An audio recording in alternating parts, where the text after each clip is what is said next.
I call a member for Clark. Deputy Speaker, by now most people probably know of my deep frustration with the way the Tasmanian government is stuffing up seemingly every aspect of running the state.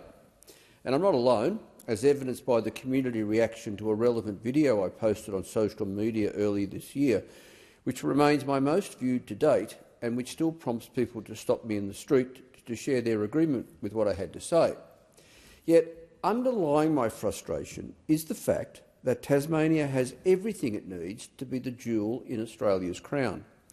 For a start, we have some of the cleanest air in the world, and while that might sound like something Tasmanians say with a wink, it's a fact, verified and monitored by the CSIRO.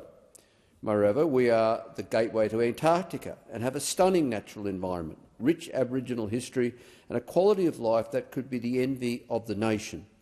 Frankly, our world-class wineries, beaches, hikes, dining and creative industries make us small but especially mighty, Deputy Speaker, and it's no wonder that people flock there to experience it.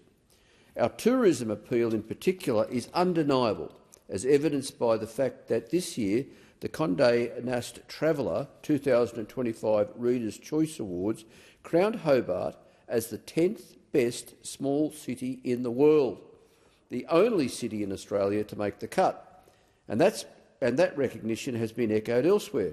For example, Expedia's Unpack 26, the Trends in Travel report, named Hobart one of its destinations of the year, noting a 25% increase in searches for Hobart compared with last year.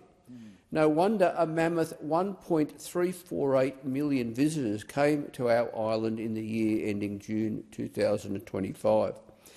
Now, I understand that that may not sound like a lot to mainlanders, Deputy Speaker, but that is more than double the number of people who call the island home. In short, the secret is out.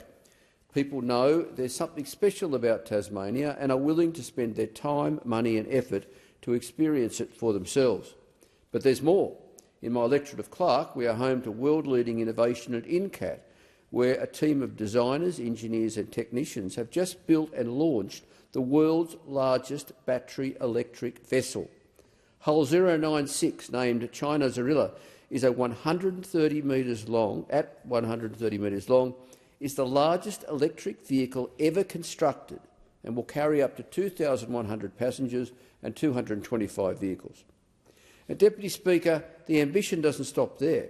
INCAT is also one of the nation's largest single-site employers of apprentices and is expanding its operations with the goal of becoming the global centre of excellence for sustainable large vessel manufacturing.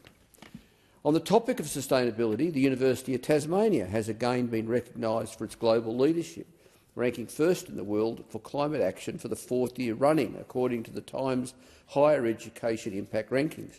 This outstanding achievement reflects the university's long-term commitment to meaningful climate action, from being certified carbon neutral since 2016, divesting from fossil fuel investments in 2021, and ongoing prioritisation of investments that support the UN Sustainable Development Goals. Deputy Speaker, I could go on, but as I have only 5 minutes, I've chosen to highlight just these 3 areas, which have been announced just this year, demonstrating the unique strengths of our environment, our people and our way of life. Indeed, I met a plethora of constituents who have either grown up in Tasmania or have chosen to build their lives there, that have unending enthusiasm to fulfil Tasmania's rightful role as the jewel in Australia's crown. So, despite the state government's best efforts, Tasmania continues to punch well above its weight. Yeah, sure, we've got lots of challenges, almost inevitably traced back to the incompetent state government and underperforming local governments. And some of those challenges are getting a lot of publicity, as they should, like the debacle with the new Spirit of Tasmania ferries that are 3 years late and $500 million over budget, and the proposed third AFL stadium, which we can't afford, don't need and most people don't want. And sure, Tasmania is as much or more affected by the usual challenges confronting communities right around Australia, like poor health care, underfunded public schools and choking traffic congestions. But those things come and go, Deputy Speaker. What doesn't and won't is Tasmania's precious human and environmental capital and economic potential. So, as they say, come down for air. Thank you, Deputy Speaker. Call a member for Adelaide.